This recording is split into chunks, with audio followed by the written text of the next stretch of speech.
Hey everybody, welcome to the live chat about the newest Free Motion Challenge Quilting Along, Machine Quilting with Rulers.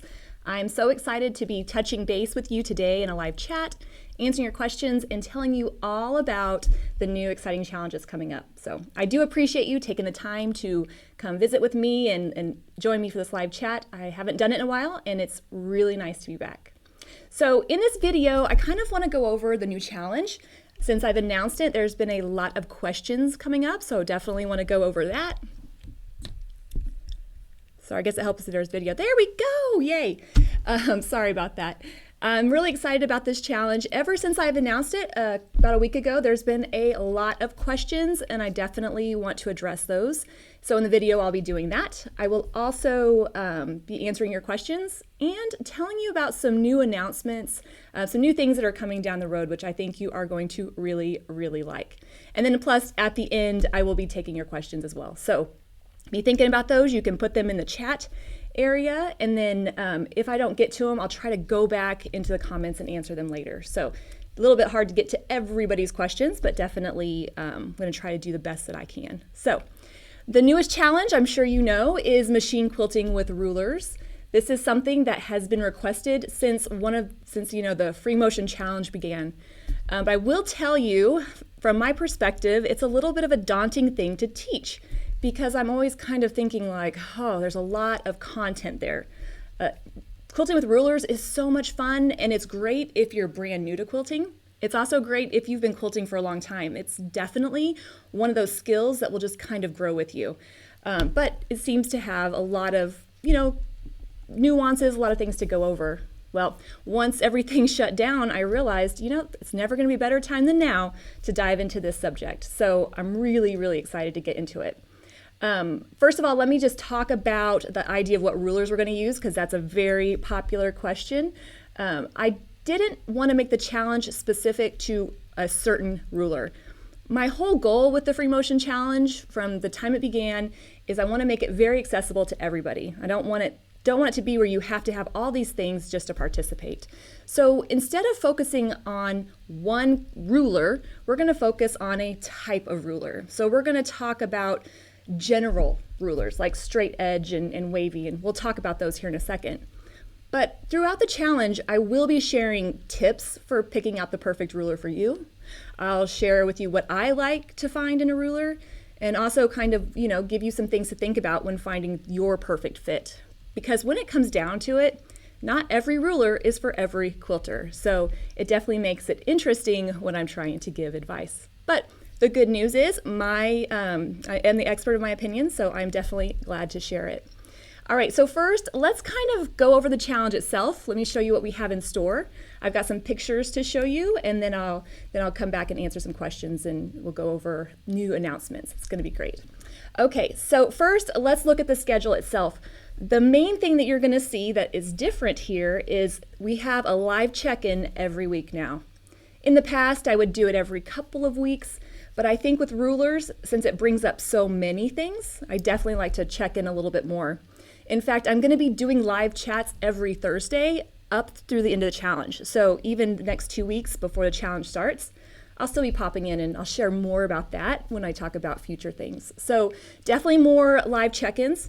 But besides that, the challenge format is going to stay pretty much exactly the same. I'm going to still show you how to do it on a sewing machine and a long arm. I'm still going to have the free quilting diagrams and downloadable tip sheet. And so I want to make sure that you have everything you need to be successful with it. So that is still going to be the same.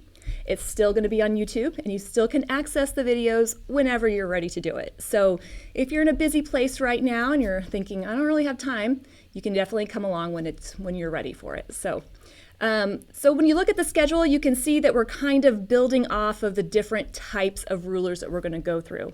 So I'm going to show you some pictures that will kind of correlate with the schedule. And of course, everything that you're seeing here, especially the schedule and other supplies I'll be talking about, you can get on the website, which is fmqchallenge.com. And there'll be a link in the description after the live chat's over. So you can definitely check that out. So first, we're going to be talking about straight edge rulers.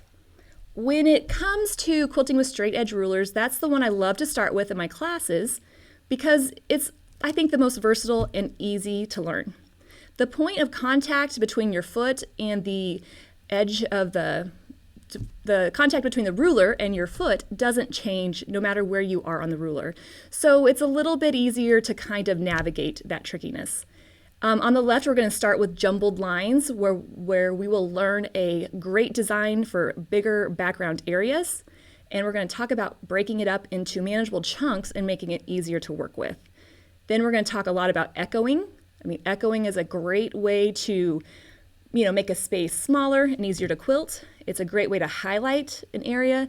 And then we're also going to learn that square spiral design that you see on the right in that red block. It's such a perfect way to draw attention to the center of your block.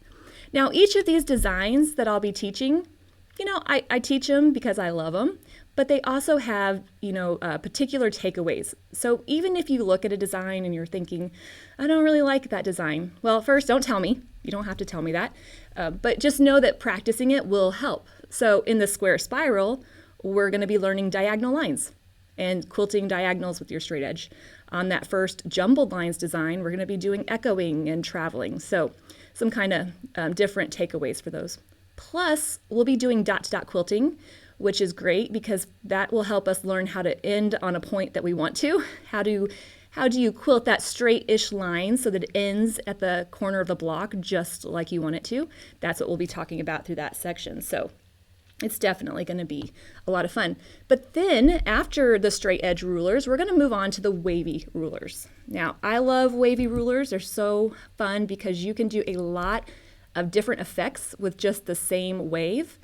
But it has one little extra teeny thing to think about. You have to think about the point of contact as it changes with your ruler and the foot. So it's not difficult, just one more thing to think about. So that's why we'll move on to that on the second.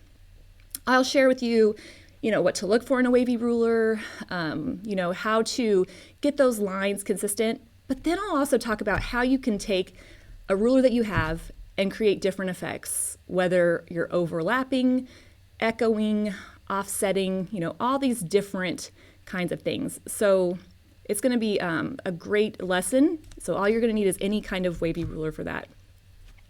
Then we're going to move on to cutouts, which are so much fun to work with. I really enjoy quilting with cutout rulers because you can make different shapes that might be more difficult otherwise.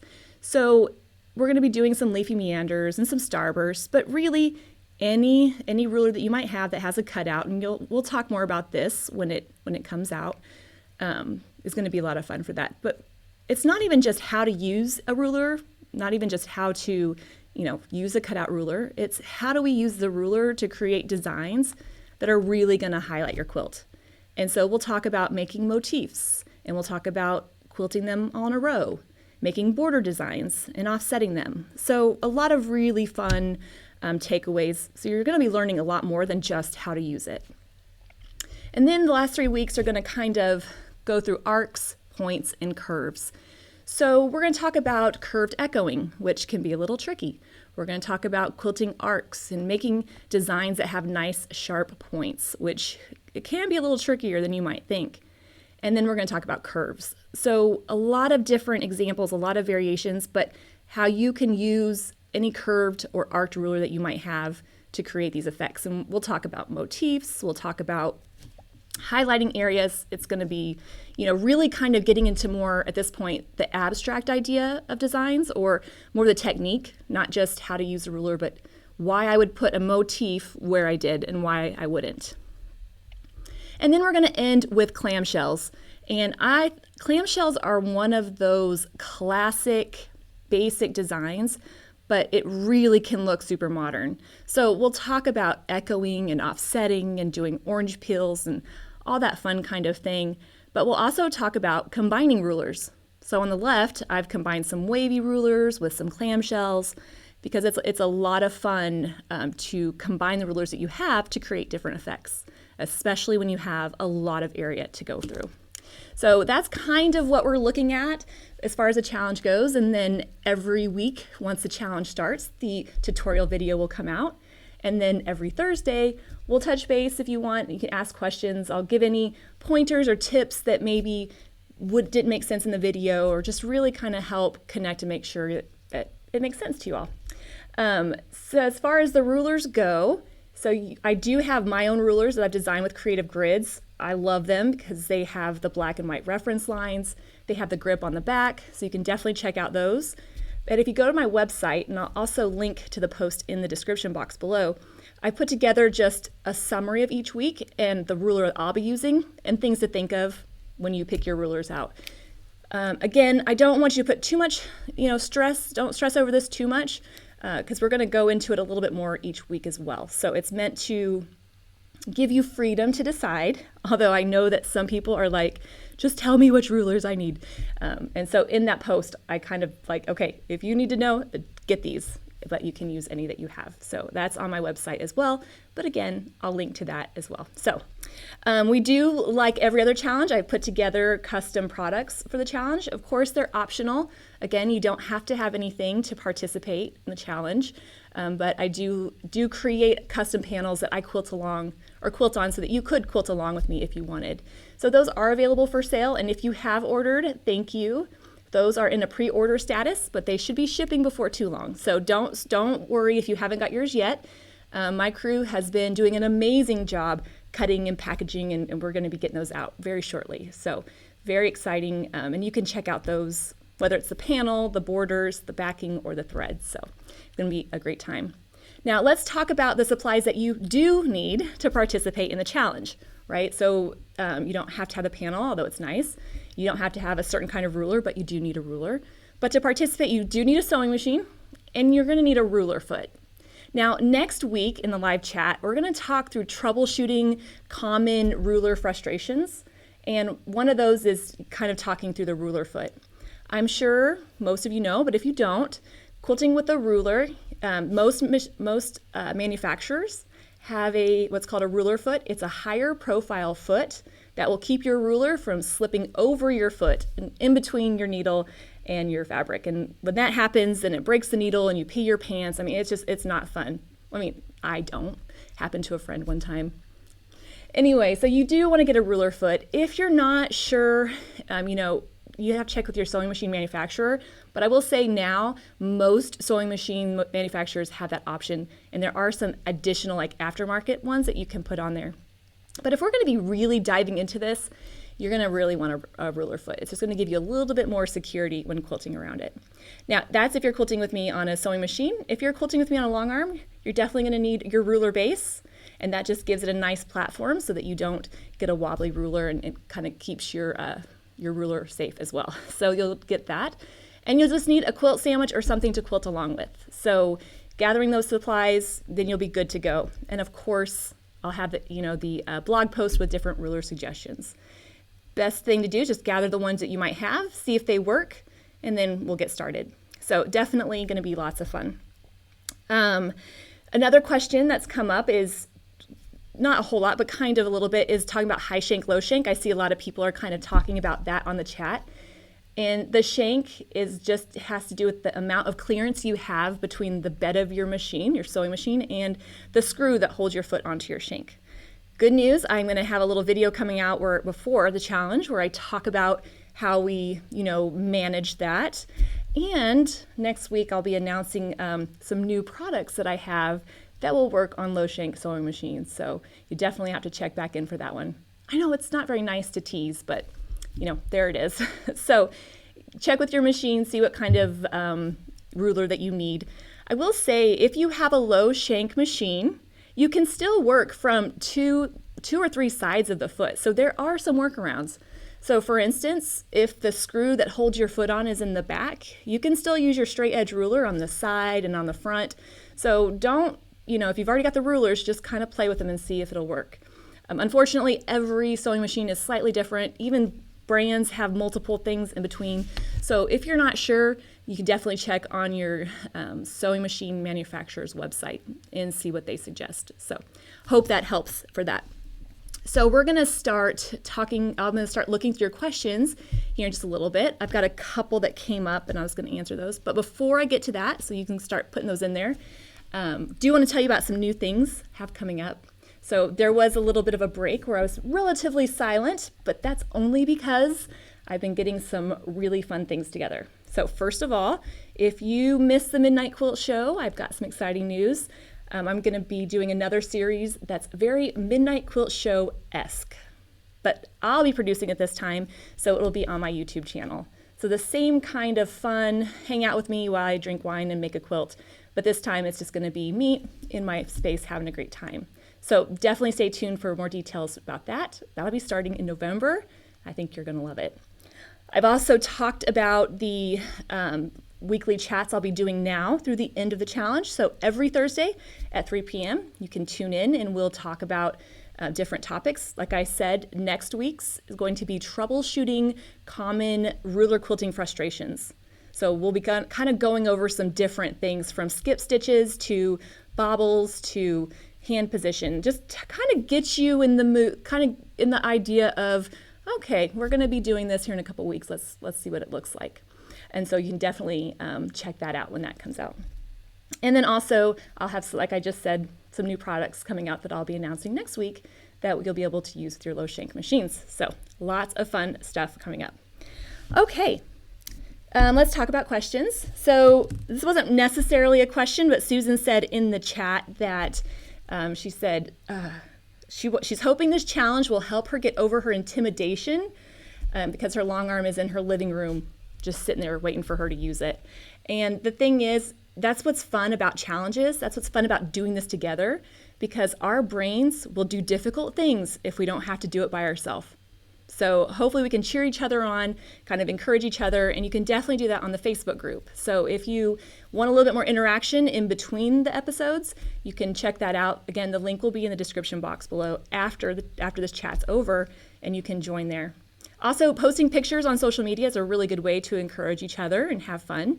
And I think if you could just take a moment and think, you know what, I'm going to do this and I'm going to enjoy doing it, even if it doesn't turn out perfect. I think sometimes just enjoying it for the experience of it. Now, I know that's easy for me to say because I already feel comfortable machine quilting with rulers, but you know, it is true. And then Lori said, why do her rulers slip? So she's got Slim, which is one of my favorite straight edge rulers, and it does have grip on the back that keeps it from slipping. Well, it could be a lot of different things. And so a couple things that I would think of is if you're quilting on a straight edge ruler, as long as you're quilting within your hand space, right? I don't want to quilt out here if my hand is down there. Sometimes that will make it kind of wiggle because you're holding it back too far from where it's quilting. Although I'm guessing that wouldn't be with Slim because I designed Slim purposely to be about the size of my hand. It could also be that maybe you're not holding it close enough to the edge. So when I'm holding my ruler, I know this isn't really helping a whole lot, but it makes me feel better to make hand motions. If my ruler is right here, I don't want to hold it back away from the ruler foot. I want to kind of hold it in closer to that ruler foot. I mean, not too close, obviously. We want to keep our hands back so our fingers don't get hit with that screw coming down, but that's definitely going to give you more control. And if all else fails, if you are like, it just doesn't have enough grip for me, then you can get like handy grip or something after the fact to put on there to help it stay in place. But hopefully, after the first episode of the challenge, you'll feel comfortable with quilting with Slim and getting those little bobbles. I will say that ultimately, the rulers are a template. They're a guide. They aren't a, quick road to perfection. So I always like to joke in my classes, we're going for straight-ish. We're going for kind of wavy. It's just to help us get there. It's not the end-all be-all. So hopefully, Lori, by the time we do the first episode, you feel a lot more comfortable with Slim. And if you don't, we'll get together on the live chat and we'll talk about it. Okay, so now I'm going to look at the chat over here and see how it's going. Yep, so ruler feet, again, coming up a lot. You're going to check out with your manufacturer and see what they suggest. Most of the time, it's just a little add-on piece that goes on there. So let's see. Okay, so now I'm going to get out of my own experience here because there's some conversation going back and forth about the Bernina and the stitch regulator and the ruler foot. So again, you'll have to kind of check with the manufacturer. Sometimes, if you have to make the choice between the ruler foot or the stitch regulator, let's go with the ruler foot because that's going to keep it safe. So this is a good question. Should you always change the stitch length to 0? I love answering this because every time I do, there's always like the different sides that come up. So this is one of those things that you could ask 10 people and you'll get 2 different answers. So I'll just tell you what I think. Changing the stitch length to 0 doesn't really matter because your feed dogs are down. So if your feed dogs are down, your stitch length isn't going to matter. Your feed dogs will just be moving down there. But I have heard some techs, some sewing machine techs say that if you turn your stitch length to 0, the feed dogs won't be moving down there and it will help them last longer. So I don't know. But I don't change mine because, I mean, I probably could, but I just don't think about it. I'm just too excited to get quilting. So I just drop the feed dogs or cover them up and then just get to quilting. So, but you could decide whichever works for you.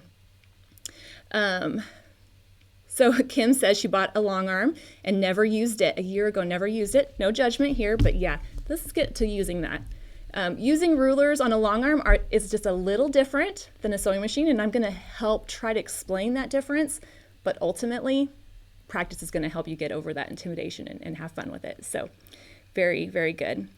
All right. Mary says you're making your own practice sampler. That's great. So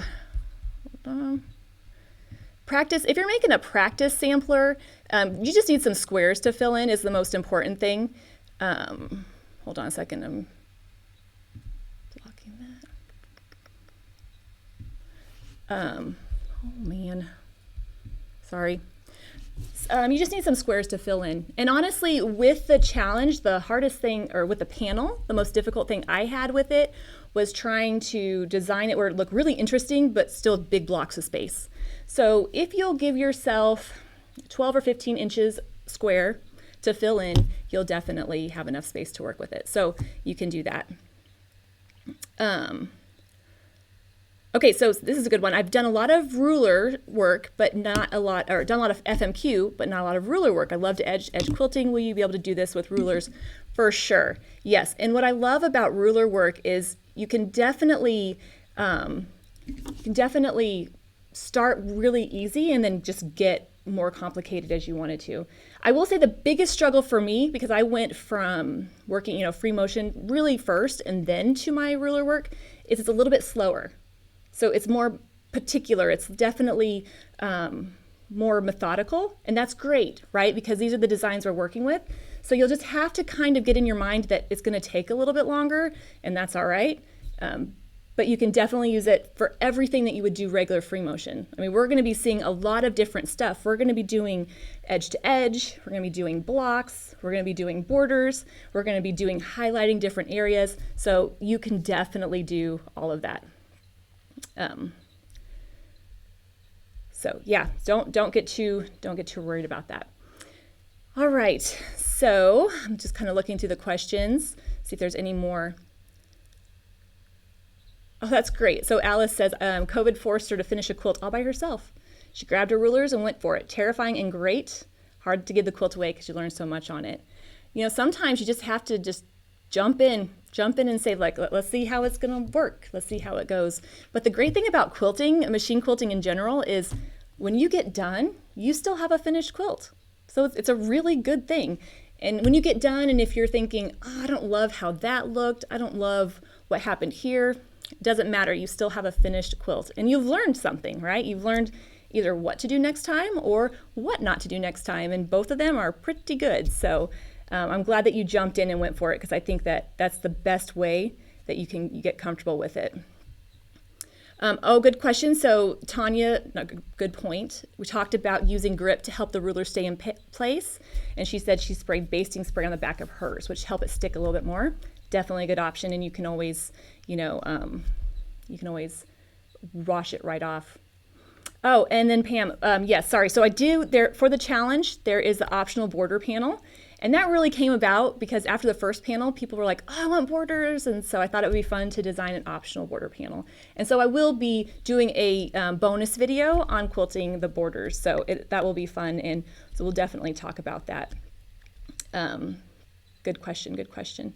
Okay, so I know it kind of went pretty fast. I know there's probably still some questions I missed, but I'll definitely kind of read through and see how that's going. The challenge is going to start September 28th. But in the meantime, you can go ahead and subscribe to the YouTube channel. You can go ahead and subscribe to my email newsletter. That way you can be the first to get all the information. And at any point, you can definitely check out the website FMQ, like Free Motion Quilting, challenge.com.